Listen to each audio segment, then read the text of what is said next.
پیارے نبی صلی اللہ علیہ وسلم نے ساتھیوں سے فرمایا کس جگہ ٹھہرنا مناسب رہے گا؟ خباب بن منظر رضی اللہ تعالیٰ عنہ نے عرض کیا اللہ کے رسول صلی اللہ علیہ وسلم آگے بڑھ کر پانی پر قبضہ کر لیا جائے، وہاں کے بارے میں مجھے خوب واقفیت ہے۔ ایک ایک کنواں میری نظر میں ہے، ایک کنواں تو ایسا ہے جو کبھی خشک ہی نہیں ہوتا، پانی بھی بلا کی شیرین ہے۔ وہاں ایک حوض بنا کر پانی سے بھر دیں گے، پھر خوب پئیں گے اور ڈٹ کر لڑیں گے، اور آس پاس کے جتنے کنویں ہیں سب کو بیکار کر دیں گے۔ وہ چاہتے تھے کہ پانی کا پہلے انتظام کر دیا جائے، کہیں ایسا نہ ہو کہ دشمن اس پر قبضہ کر لے اور پھر پریشانی اٹھانی پڑے۔ خباب رضی اللہ تعالیٰ عنہ کا مشورہ سن کر آپ صلی اللہ علیہ وسلم نے فرمایا خباب تمہاری رائے بہت خوب ہے۔ چنانچہ آپ صلی اللہ علیہ وسلم اسی وقت اٹھے جہاں نثار ساتھی بھی ساتھ تھے، جا کر آپ صلی اللہ علیہ وسلم نے پانی پر قبضہ کر لیا، اور خباب رضی اللہ تعالیٰ عنہ نے جو جو کہا اس پر عمل کیا۔ قسمت سے اسی رات بارش ہو گئی، زمین چونکہ ریتلی تھی ساری ریت جم گئی اور چلنا پھرنا آسان ہو گیا۔ جگہ جگہ پانی کو روک کر چھوٹے چھوٹے حوض بھی بنا لیے گئے جن میں مسلمانوں نے خوب نہایا دھویا اور بالکل تازہ دم ہو گئے۔ اس کے برعکس قریش کی طرف زمین چونکہ نرم اور نشیبی تھی، اس لیے پانی جم کر کیچڑ بن گیا اور چلنا پھرنا ان کے لیے وبال جان ہو گیا۔ اس طرح یہ بارش مسلمانوں کے لیے رحمت بن گئی اور دشمنوں کے لیے عذاب۔ پیارے نبی صلی اللہ علیہ وسلم نے عمار بن یاسر رضی اللہ تعالیٰ عنہ اور عبداللہ بن مسعود رضی اللہ تعالیٰ عنہ کو دشمنوں کی طرف بھیجا کہ جا کر وہاں حالات کا جائزہ لے۔ دونوں جا کر وہاں گھومے پھرے، حالات کا پتہ چلایا، پھر لوٹ آئے۔ آ کر انہوں نے بتایا کہ دشمنوں کا خوف سے برا حال ہے اور بارش بھی لگاتار جاری ہے۔ سعد بن معاذ رضی اللہ تعالیٰ عنہ نے کہا ایک ٹیرے پر حضور صلی اللہ علیہ وسلم کے لیے خیمہ نصب کر دیا جائے، اس طرح پورا میدان جنگ آپ صلی اللہ علیہ وسلم کی نظروں میں رہے گا، ضرورت کے وقت سایہ بھی مل سکے گا، آرام کو دل چاہا تو آرام بھی فرما لیں گے، دعا و نماز کی خواہش ہوئی تو اس کے لیے بھی بہتر رہے گا۔ آپ صلی اللہ علیہ وسلم نے اس رائے کو پسند فرمایا اور ایک خیمہ نصب ہو گیا۔ پیارے نبی میدان جنگ میں تشریف لے گئے، خاص ساتھی بھی آپ صلی اللہ علیہ وسلم کے ساتھ تھے۔ آپ صلی اللہ علیہ وسلم نے ایک ایک کر کے قریش کے سرداروں کا نام لیا اور فرمایا فلاں اس جگہ قتل ہوگا اور فلاں اس جگہ دم توڑے گا۔ جنگ کے بعد دیکھا گیا تو ہر ایک کی لاش اسی جگہ ملی، کوئی بھی اپنی جگہ سے آگے پیچھے نہ تھا۔ پھر آپ صلی اللہ علیہ وسلم فوج میں تشریف لائے اور فوج کی صف آرائی کی اور ایک ماہر جنگ کی طرح اس کو ترتیب دیا۔ پھر میدان جنگ میں تشریف لائے اور وہاں پہنچ کر ایک تقریر کی، تقریر بہت جوشیلی تھی۔ حمد و ثنا کے بعد فرمایا پیارے بھائیو میں تمہیں ان چیزوں پر ابارتا ہوں جن پر اللہ نے ابارا ہے، اور ان چیزوں سے روکتا ہوں جن سے اللہ نے روکا ہے۔ اللہ بڑی شان والا ہے، حق کا حکم دیتا ہے، سچائی کو پسند کرتا ہے اور بلائی کرنے والوں کو اونچا رتبہ دیتا ہے۔ اسی سے وہ یاد کیے جاتے ہیں اور اسی سے ان کے درجے بڑھتے ہیں۔ اس وقت تم حق کی منزل میں پہنچ چکے ہو، یہاں وہی کام مقبول ہوتا ہے جو صرف اللہ کے لیے کیا جائے۔ اس موقع پر تم صبر سے کام لو کیونکہ یہ جنگ کا موقع ہے۔ جنگ کے موقع پر صبر سے اطمینان اور سکون حاصل ہوتا ہے، پریشانی اور بے چینی دور ہو جاتی ہے۔ آخرت میں بھی یہ نجات کا ذریعہ ہے۔ تمہارے اندر اللہ کا نبی موجود ہے جو تمہیں برائیوں سے ہوشیار کرتا ہے اور بلائیوں کا حکم دیتا ہے۔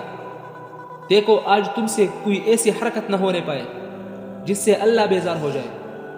اللہ تعالیٰ خود فرماتا ہے لمقت اللہ اکبر من مقتکم انفسکم، تمہاری اپنے سے جو بیزاری ہے اللہ کی بیزاری اس سے بڑھ کر ہے۔ اللہ نے تمہیں جو کتاب دی ہے اس سے مضبوطی سے پکڑو، تمہیں جو نشانیاں دکھائی ہے ان پر دھیان رکھو۔ ذلت کے بعد تم کو جس سے عزت ملی ہے اس سے غافل نہ ہو، اس سے اللہ خوش ہوگا۔ آج اللہ تم کو دیکھنا چاہتا ہے، اس موقع پر تم اخلاص اور جان بازی کا ثبوت دو۔ خدا کی رحمت تم پر چھا جائے گی اور اس کی مغفرت تم پر سایہ کرے گی۔ اس کا وعدہ پورا ہونے والا ہے، اس کی باتیں بالکل سچی ہے، اس کی پکڑ بھی بہت سخت ہے۔ ہم اور تم سب اسی کے دم سے ہے، وہ ہمیشہ سے ہے، ہمیشہ رہے گا۔ ساری دنیا اسی کے حکم سے قائم ہے، وہی ہمارا سہارا ہے، اسی کو ہم نے مضبوطی سے پکڑا ہے، اسی پر ہمارا بھروسہ ہے، وہی ہمارے پناہ گاہ ہے۔ اللہ میری اور تم مسلمانوں کی مغفرت کرے۔ قریش نے عمیر بن وہب کو بھیجا کہ مسلمانوں کی تعداد کا اندازہ لگائے اور ان کے حالات معلوم کرے۔ چنانچہ وہ چھپ کر گیا اور گھوم پھر کر جائزہ لیا۔ پھر آ کر اس نے قریش سے کہا، مسلمان 300 کے قریب ہے، ساتھ میں 70 اونٹ اور 3 گھوڑے بھی ہیں۔ پھر اس نے کہا، قریشی بھائیو، مصیبت موت لاتی ہے، مدینہ کے اونٹ موت کی سواریاں ہیں۔ سن لو، تم کو ایسے لوگوں سے پالا پڑا ہے جو تلواروں کی گود میں پلے ہیں۔ دیکھتے نہیں وہ چپ چاپ رہتے ہیں، کچھ بولتے نہیں لیکن سانپوں کی طرح ڈستے ہیں۔ بخدا میں تو سمجھتا ہوں کہ ان میں سے جو بھی مرے گا ہم میں سے ایک کو مار کے مرے گا۔ بتاؤ، اگر اتنے ہی آدمی ہم میں سے مر گئے تو زندگی کا کیا لطف رہ جائے گا؟ اس لیے ابھی سے سوچ لو۔ قریش کو عمیر کی باتوں پر یقین نہ آیا، اس لیے انہوں نے دوسرے آدمی کو بھیجا۔ وہ آدمی چپ چپا کر اسلامی فوج کے قریب پہنچا اور گھوڑے پر بیٹھ کر چاروں طرف چکر لگایا۔ پھر اس نے آ کر کہا، خدا کی قسم، وہ لوگ کوئی ایسے طاقتور نہیں، تعداد میں بھی بہت کم ہے، ہتھیاروں سے بھی خالی ہے، لیکن ایک بات ہے، وہ مرنے کے لیے آئے ہیں۔ وہ اب لوٹ کر گھر نہیں جانا چاہتے۔ تلوار ہی ان کی کل طاقت ہے اور تلواریں ہی ان کی پناہ گاہ ہے۔ اب تم خود سوچ لو۔ یہ باتیں سن کر کچھ لوگ کانپ اٹھے اور حوصلے ان کے پست ہو گئے۔ چنانچہ انہوں نے لوٹنے کا ارادہ کیا۔ کچھ اور لوگوں کو بھی سمجھایا، وہ لوگ بھی تیار ہو گئے۔ اس طرح یہ لوگ مکہ لوٹ آئے۔ پھر قریش کی فوج سامنے آئی، ہر سپاہی سر سے پیر تک لوہے میں غرق تھا۔ یہ عجیب منظر تھا۔ اس وقت آپ صلی اللہ علیہ وسلم پر انتہائی خضوع کا عالم تھا۔ دونوں ہاتھ پھیلا کر فرماتے، اے اللہ، یہ قریش کے لوگ ہیں، یہ غرور سے اکڑتے ہوئے تجھ سے لڑنے آئے ہیں، یہ تیرے دین کی مخالفت پر کمر کسے ہوئے ہیں، تیرے رسول صلی اللہ علیہ وسلم کو ناکام کرنے پر تلے ہوئے ہیں۔ اے اللہ، تو نے مدد کا وعدہ کیا ہے، اس وعدہ کو پورا کر۔ اے اللہ، تو نے مجھ سے ثابت قدم رہنے کے لیے کہا ہے اور بڑے گروہ کا وعدہ کیا ہے، بے شک تو وعدے پورا کرنے والا ہے۔ بے خودی کا یہ عالم تھا کہ چادر کندھوں سے گر پڑتی اور اب صلی اللہ علیہ وسلم کو خبر تک نہ ہوتی۔ کبھی سجدے میں گر پڑتے اور فرماتے، خدایا، اگر آج یہ جانیں مٹ گئی تو قیامت تک تیری پرستش نہ ہوگی۔ ایک طرف پیارے نبی صلی اللہ علیہ وسلم کا یہ انداز تھا اور دوسری طرف اللہ صلی اللہ علیہ وسلم کی مدد میں مصروف تھا اور حکمت کے ساتھ آپ صلی اللہ علیہ وسلم کی ہمت بڑھا رہا تھا۔ ابھی آپ صلی اللہ علیہ وسلم راستے ہی میں تھے اور دشمنوں کی تعداد سے بالکل بے خبر تھے کہ اللہ نے دشمن کی فوج کا خواب میں دکھایا۔ خواب میں اندازہ ہوا کہ دشمن توڑے ہی ہیں۔ اس سے آپ صلی اللہ علیہ وسلم کا حوصلہ بڑھا اور دل کو اطمینان نصیب ہوا۔ مسلمانوں نے سنا، ان کی بھی ہمت بڑھی، وہ بے کٹک بڑھتے چلے گئے۔ پھر جب دونوں فوجیں آمنے سامنے ہوئی تو کافر مسلمانوں کو کم نظر آئے اور مسلمان کافروں کو توڑے دکھائی دیے۔ اس طرح دونوں کے دل بڑے اور دونوں میدان جنگ میں اتر آئے۔ پھر جنگ چڑھی تو مسلمان تو کافروں کو بہت نظر آنے لگے، لیکن کافر مسلمانوں کو کم ہی دکھائی دیے۔ اس سے کافروں کے حوصلے تو پست ہو گئے اور وہ خوف اور گھبراہٹ سے بدحال ہو گئے، لیکن مسلمانوں کی ہمت اور بڑھ گئی اور وہ بڑھ بڑھ کر کافروں کو مارنے لگے۔ ذیل کی آیتوں میں اسی حقیقت کی طرف اشارہ ہے۔ اذ یریکہم اللہ فی منامک قلیلا ولو اراکہم کثیرا لفشلتم ولتنازعتم فی الامر ولکن اللہ سلم انہ علیم بذات الصدور وَإِذْ يُرِيكُمُوهُمْ إِذِ الْتَقَيْتُمْ فِي أَعْيُنِكُمْ قَلِيلًا وَيُقَلِّلُكُمْ فِي أَعْيُنِهِمْ لِيَقْضِيَ اللَّهُ أَمْرًا كَانَ مَفْعُولًا وَإِلَى اللَّهِ تُرْجَعُ الْأُمُورُ۔ یاد کرو جب اے نبی صلی اللہ علیہ وسلم اللہ تمہیں خواب میں انہیں توڑا دکھا رہا تھا، اور اگر کہیں وہ انہیں زیادہ دکھا دیتا تو ضرور اے ایمان والو تم ہمت ہار بیٹھتے اور اس لڑائی کے معاملے میں باہم جگڑنے لگ جاتے، لیکن اللہ تعالیٰ نے تمہیں اس سے بچا لیا۔ بلا شبہ وہ سینوں دلوں تک کا حال جانتا ہے۔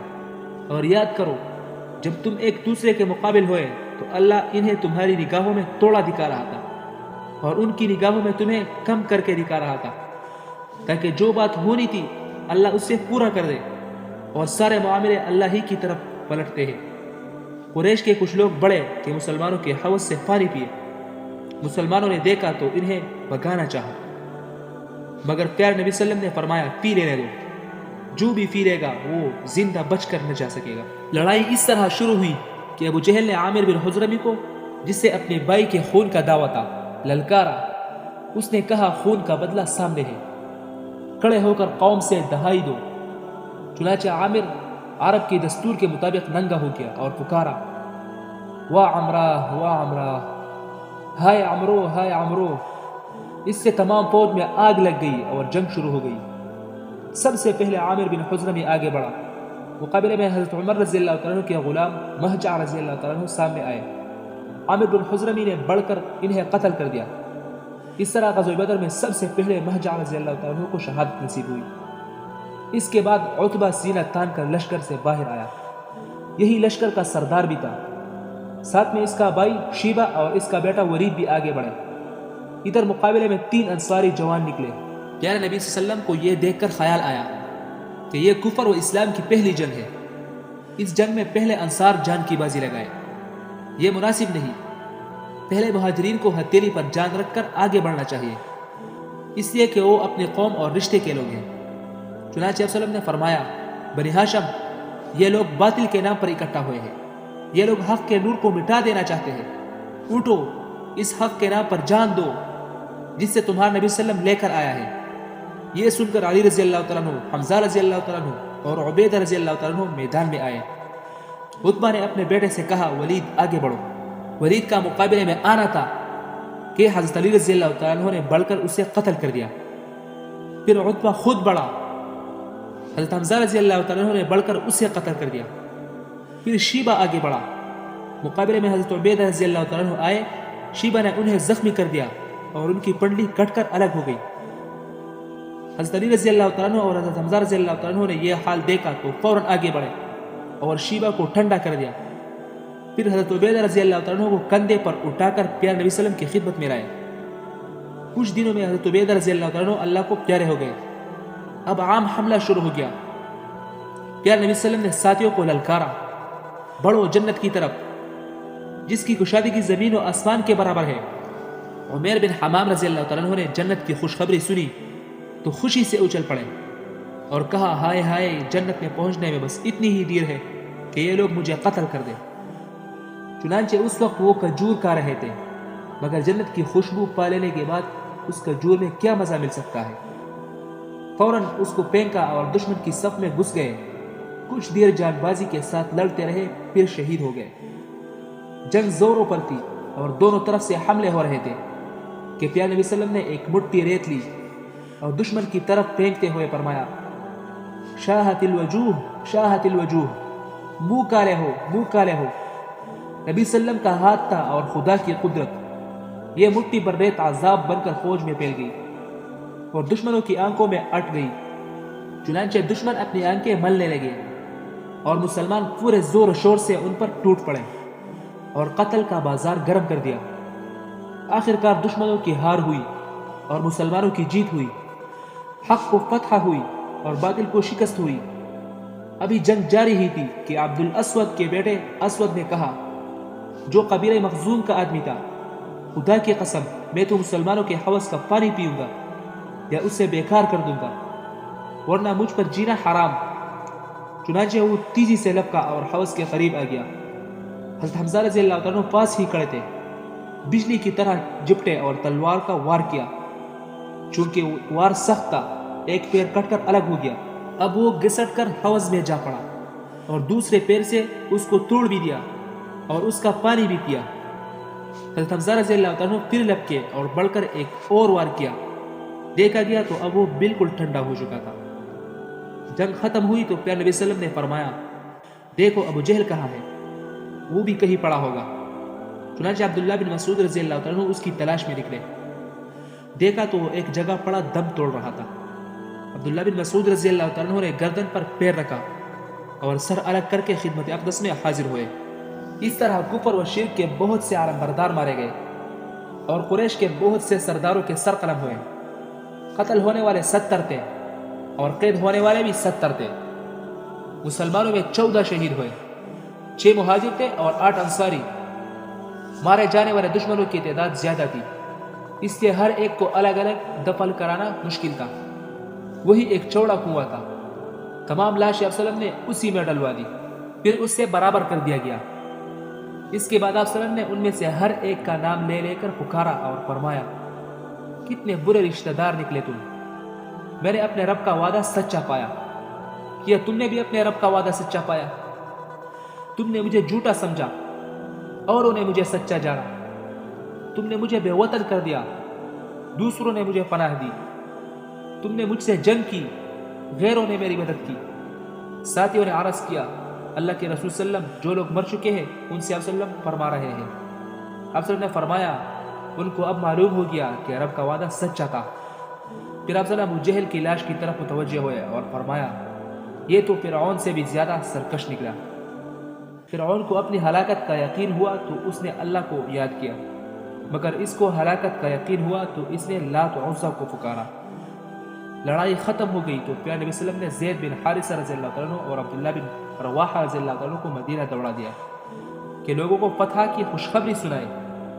فتح کی خبر سنتے ہی مسلمان خوشی سے اچھل پڑے، لیکن منافق اور یہود وہ غم سے پیلے پڑ گئے۔